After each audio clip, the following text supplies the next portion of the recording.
Hi guys. இந்த வீடியோல பைத்தானுடைய variable naming ரூல்ஸ பத்தி பார்க்கலாம். அது என்ன வேரியபிள் நேமிங் ரூல்ஸ்ன்னு கேட்குறீங்களா? அத பத்தி இப்ப கிளியரா பார்க்கலாம் வாங்க. ஓகே, இப்ப வேரியபிள் நேமிங் ரூல்ஸ்னா என்னன்னு பார்க்கலாம். பைத்தான்ல நம்ம வேரியபிள்ஸ் டிக்ளேர் பண்ணுவோம் இல்லையா?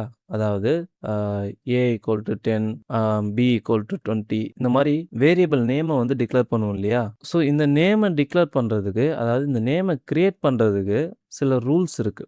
அதாவது எந்த மாரி நேம் வச்சா பைத்தான் அக்செப்ட் பண்ணும், எந்த மாரிலாம் நேம் வச்சா பைத்தான் அக்செப்ட் பண்ணாதுன்னு இந்த வீடியோல டீட்டெயிலா பார்க்கலாம். First camel case. அதாவது இங்க ஸ்டூடண்ட் நேம்ன்ற வேரியபிள் நேம் பாருங்க.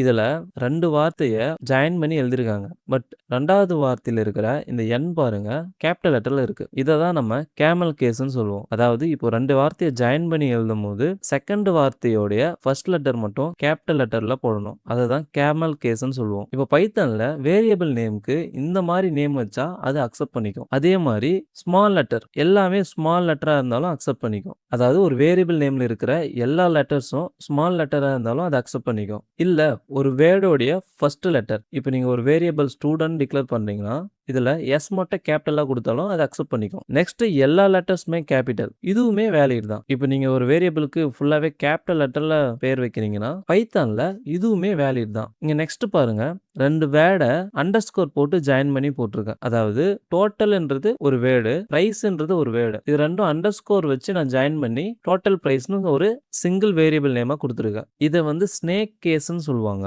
இங்க மேல நம்ம கேமல் கேஸ்ன்னு பார்த்தோம் இல்லையா, அதே மாதிரி இதை ஸ்னேக் கேஸ்ன்னு சொல்லுவாங்க. Next numbers. வேரியபிள் நேம்ல 1, 2, 3ன்னு சொல்லிட்டு நம்பரை ஆட் பண்றதும் வேலிடான வேரியபிள் நேம் தான். அதே நம்பர்ஸை அண்டர்ஸ்கோரோட போட்டாலும் அதுவும் வேலிடான வேரியபிள் நேம் தான்.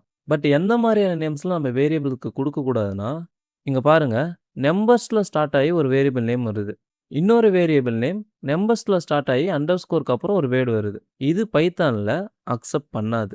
நெக்ஸ்ட் 2 வேர்டுக்கு நடுவுல ஸ்பேஸ் விடுறது. இப்போ நீங்க ஸ்டூடண்ட் நேம்னு ஒரு வேரியபிள் கிரியேட் பண்ணணும்னா இந்த 2 வேல்யூயும் ஜாயின் பண்றதுக்கு நீங்க அண்டர்ஸ்கோர் யூஸ் பண்ணணும். டைரக்டா ஸ்டூடண்ட் ஸ்பேஸ் நேம்னு கொடுக்கக்கூடாது.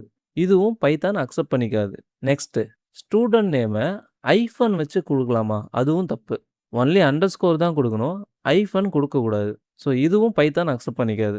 Next Python keywords. அது என்ன கீவேர்ட்ஸ்னா, இப்போ நம்ம பிரிண்ட்டு டைப்லாம் பார்த்தோம் இல்லையா, அந்த மாதிரி கிளாஸு, இன்ட்டு, ஸ்ட்ரிங்கு, இஃப்பு, ஃபாரு இந்த மாதிரி நிறைய பைத்தான்ல ப்ரீ டிஃபைன் கீவேர்ட்ஸ் இருக்கு. இந்த கீவேர்ட்ஸோட நேமை நம்ம வேரியபிள் நேமாக கொடுக்கக்கூடாது. ஃபார் எக்ஸாம்பிளுக்கு நீங்கள் ஒரு 10ன்னு ஒரு வேல்யூவை டைப்புன்னு ஒரு வேரியபிள் நேம் வச்சு கிரியேட் பண்ணுறீங்கன்னா இது தப்பு.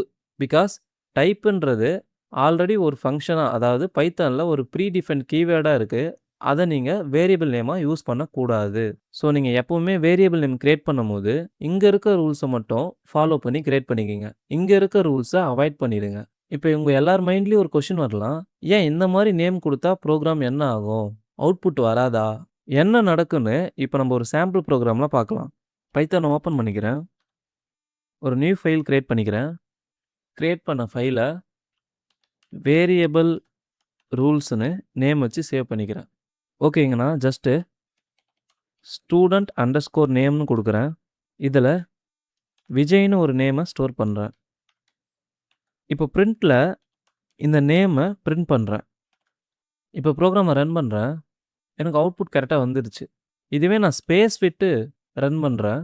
நல்லா நோட் பண்ணுங்கள். ஸ்டூடண்ட் ஸ்பேஸ் நேம்னு கொடுக்குறேன். இப்போ ப்ரோக்ராமை ரன் பண்ணுறேன். இன்வேலிட் சின்டெக்ஸ்னு எரர் வருது. இங்கே பாருங்கள், இந்த என்ன்ற லெட்டரில் ரெட் கலரில் ஹைலைட் ஆகுது. ஸோ இந்த மாதிரி வேரியபிள் ரூல்ஸை ஃபாலோ பண்ணாமல் நேம் வச்சா சின்டெக்ஸ் எரர் வரும். இப்போ இன்னொரு எக்ஸாம்பிள் பார்க்கலாம். நான் இதே ஸ்டூடண்ட் நேமை ஸ்டார்டிங்கில் நம்பர் வச்சு டிக்ளேர் பண்ணுறேன். இப்போ ப்ரோக்ராமை ரன் பண்ணுற பாருங்கள், அகைன் இன்வேலிட் சின்டெக்ஸ்னு வருது. ஸோ இதே மாதிரி இப்போ பார்த்த எல்லா வேரியபிள் ரூல்ஸையும் நீங்கள் ட்ரை பண்ணி பாருங்கள். உங்களுக்கு என்ன எரர் வருதுன்னு கமெண்ட்ல சொல்லுங்கள்.